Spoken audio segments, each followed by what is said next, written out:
Hey, and welcome to my first ever video of what I read in a month. So my first read of the year was the Mindfuck series. It's actually like 5 little books, but it's also combined in one book and I did the combined one, so I didn't count as a series. I'm not gonna talk throughout the whole video, but I just want to say, do not read my reviews that are on the pages, because there's a lot of spoilers in there, and I don't want to like mess up your read if you're gonna read these books.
Okay, so for this book I actually had an idea of what I wanted to make as a review spread, and this is the idea that you're seeing on the screen right now, because I was at work and I was like, damn, I have this idea and I need to like write it down or draw it down before I forget. So I literally took a photo on my phone and drew it in like the camera app, because I was scared I was gonna like lose my idea.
So here I kind of went back to my roots of how I did my review spreads in the previous years, but to be honest, it's my least favorite one of all the spreads I made this month, even though it was my favorite book of the month, so I'm kind of sad, but I'm still happy with how it turned out, but just I think I could have done better if I did something like big, like for example what I did for If You Could See the Sun, you know?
Okay, so for this book, but even before finishing it, I had this Pinterest ID that I wanted to make because I saw someone on Instagram make like a Pinterest board of like, I think her year or something, and I thought, damn, this would be a super good idea for a book spread.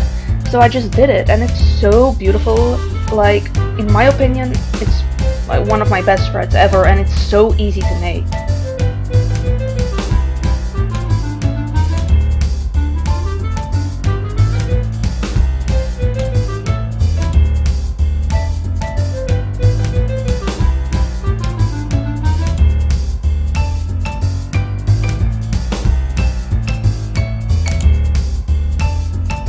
Okay, we have arrived at my last read of the month, and I already had an idea for this book review spread as well, because I saw on Goodreads this cover of like the book in another language, and the cover is so much more beautiful than just the yellow one that you see on the screen.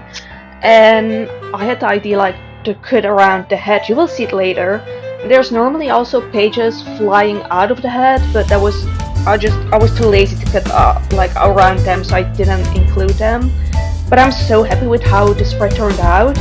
But the review to print off was the most difficult review that I needed to create to ever print off in my whole life. Like, there were so many difficult lines that I needed to do on the app that I print my reviews on, but I actually really like how it turned out.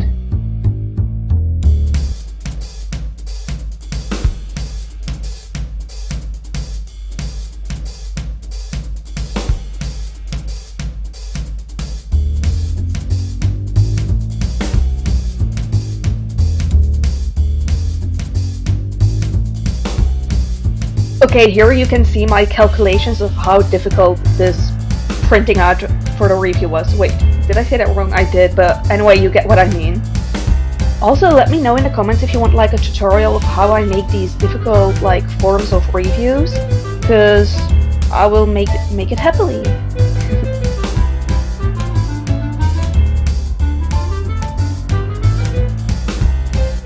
Okay, we have arrived at the final flip through. I'm just gonna like flip through the beginning pages as well and explain them. So this is the pages that I just color in the date I read and I finish a book. And then I did so good on my A to Z challenge, like 5 out of my 6 reads were on there. And on the right page, gray is for romance, blue is for like fantasy, thrillers, mystery, others, and brown is for webtoons, but I don't have that yet. Also, I can print out a rewinded back cover because it finally released. Then just my bookshelf, my favorites, yeah, the books I read with the date, and I'm gonna add the star rating at the end of the year because it can change. And let's fill in this together. So my Instagram followers stayed the same, but my YouTube grew so much, and I'm so happy and thankful. Thank you so much. And I also did good on my physical PBR because And I also bought the Mindfuck series, so I also crossed it off. And yeah, still need to fill in my playlist. And here is the flip through. Enjoy!